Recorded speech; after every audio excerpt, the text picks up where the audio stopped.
Hello, relatives.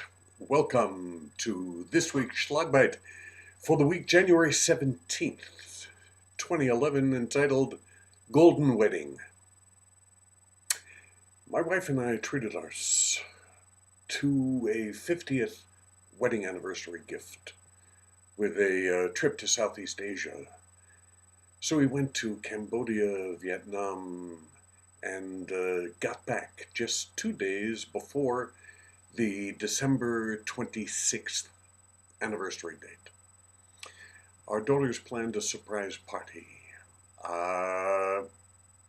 We were only told to bring some outrageous wedding attire and that we would be going to Las Vegas, where a limo would be picking us up at the Las Vegas airport. We were both still jet lagged from our trip back from Southeast Asia. So we got to Vegas and I saw a chauffeur who had a sign that he held up with the name Hammer. And I kept looking around and I didn't find any others that even remotely resembled our name, and finally crossed my fuzzy mind that maybe that could be it. So I went up to the driver and I asked him if that was half a name.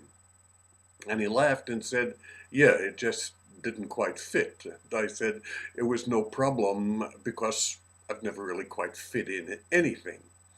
So he took us to the Bellagio Hotel, where there was a two-room suite waiting for us that had 4 flat-screen TVs and a his and her bathroom. Mine had a steam room.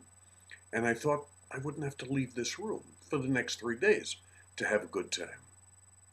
I prepared for the festive evening by taking the steam room and then dressed up in a silver lame suit with hot pink lining and a feathered top hat.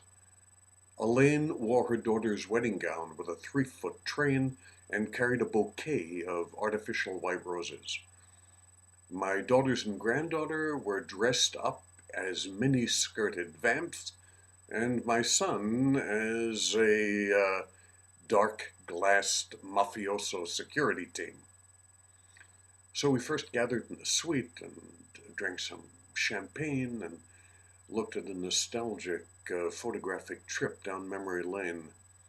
And then we went down the elevator to go through the casino to our waiting limousine. But the walk through the casino became an impromptu parade.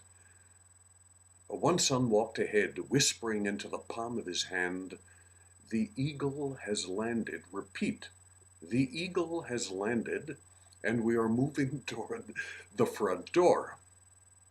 Now you get the scene. It's a Saturday night crowd in Las Vegas. The place is hopping. But the people divided, creating a path for Elaine and me to walk arm in arm down the red carpet. Elaine, waving her bouquet, announced 50 years, and the crowd exploded, cheering, applauding. The energy, the joy of that spontaneous celebration was palpable.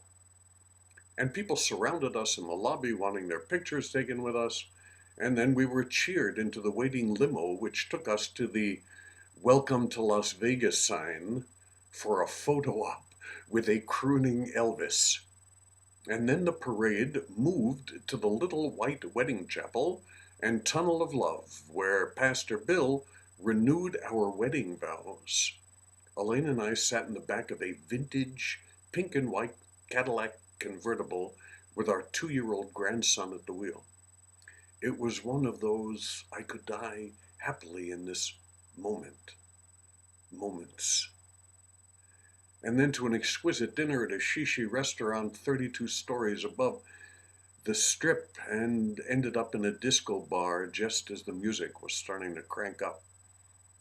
And then in full regalia, the whole ensemble moved toward the dance floor, high-fiving the crowd along the way, and I waltzed with my wife to cheers. It was another one of those I could die happily moments. It's part of our nature to want to participate in joyful communal celebrations. It's part of what makes us a species. And we need more such spontaneous gatherings because they are what help us renew the bonds that hold us together in community. We need to be dancing in the streets and in the lobbies, creating a passionate energy that lifts the human spirit, especially in these times. So I say to all of you relatives who have extended your joy and blessings, thank you. I say this for all my relations, mitaku yasi. Have a great week.